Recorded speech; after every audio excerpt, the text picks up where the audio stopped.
तर आपल्याला जगातल्या कुठल्याच गोष्टीची गरज नाही आणि जगातल्या कुठल्याच गोष्टीला घाबरायची कसलीही आपल्याला गरज नाही. फक्त आपल्या गुरुचा आशीर्वाद आपल्या पाठीशी असला पाहिजे.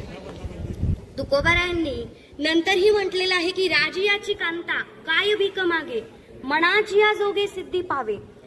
काय म्हटलेलं आहे तुकोबारायांनी? एखादा राजा आहे आणि त्या राजाची पत्नी आहे. आता राणी म्हटल्याच्या नंतर जे हवं ते राणी राजाकडे मागू शकते. तसंच आपल्याला जे हवं ते आपण आपल्या गुरुकडे मागू शकतो आणि ती देण्याची ताकद आपल्या गुरुची असते. म्हणून आपण सुद्धा खरोखरच सर आपल्याला जीव तोडून शिकवतायत ना, तर आपण सुद्धा तेवढंच जीव तोडून अभ्यास केला पाहिजे. कारण मी या शाळेत आले ते म्हणजे आमच्या टाटे सरांमुळं. कारण खूप दिवसा अगोदर पूर्वीची आमची ओळख आहे, ते आमचे नातेवाईक सुद्धा आहेत. त्यांच्या आईची आमच्यासोबत ओळख आहे आणि मग टाटे सरनं आमच्या अण्णांना म्हटलं आणि त्याच्यामुळं मी 7वी मध्ये या शाळेमध्ये आले होते. आणि खरोखरच मला या शाळेमध्ये येऊन खूप आनंद झाला आणि शाळेत आल्यापासूनच मी कीर्तनकार सुद्धा झाले आणि आज पूर्ण महाराष्ट्रातच नव्हे तर कर्नाटक राज्यामध्ये सुद्धा जाऊन मी कीर्तन केलेलं आहे बरं का. आणि हे फक्त शक्य झालं सरांमुळेच. कारण सोळंके सर असतील, मी जर कधी शाळेमध्ये नाही आले ना तरी सुद्धा सोळंके सर कधी मला रागवले नाहीत बरं का. का शाळेत आली नाहीस? कारण मी सरांना सांगितलं होतं सर मला कीर्तन करायला खूप दूर दूर पर्यंत जावं लागतं, मुंबई असेल, दिल्ली असेल, कर्नाटक असेल, आणि त्याच्यामुळे जर मी कधी शाळेत नाही आले तर मला रागवू नका. आणि मग सरनं सुद्धा ते माझं ऐकलं. आणि आता शिंदे सर माझे क्लास टीचर आहेत. मी अशी अपेक्षा बाळगते की शिंदे सर सुद्धा मला खूप चांगल्या प्रकारे सांभाळून घेतील. सर्वच सर खूप छान आहेत.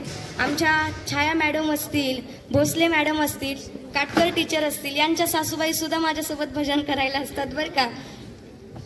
भोसले मॅडम असतील, आघाव मॅडम असतील, आता सुरवसे सर असतील. सुरवसे सर तर शाळेचं तर आपल्याला शिकवतातच, पुस्तकामधलं आपल्याला शिकवतात, पण अध्यात्म काय आहे आणि परमार्थ काय आहे हे सुद्धा आपल्याला सुरवसे सर सांगतात.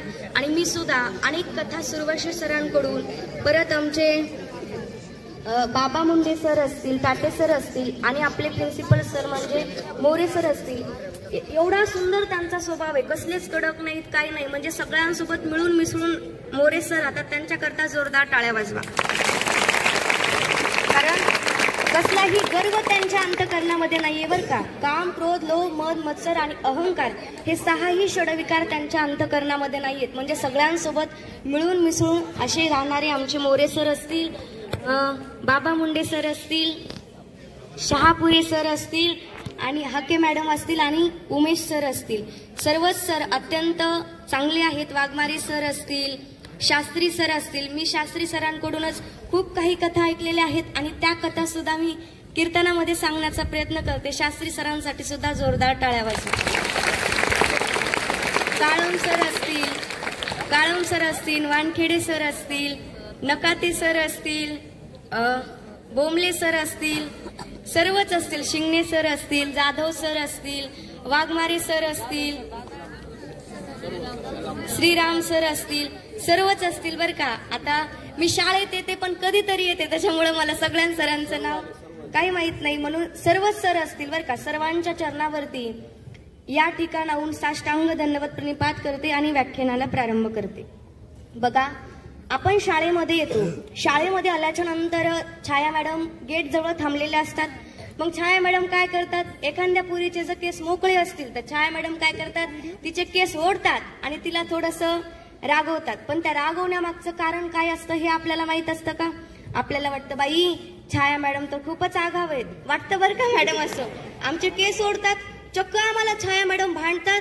बाई नको ग बाई, आता मी काय करणार, थोडेसे केस बांधणार आणि वर्गात गेलं की केस मोकळे सोडणार. असं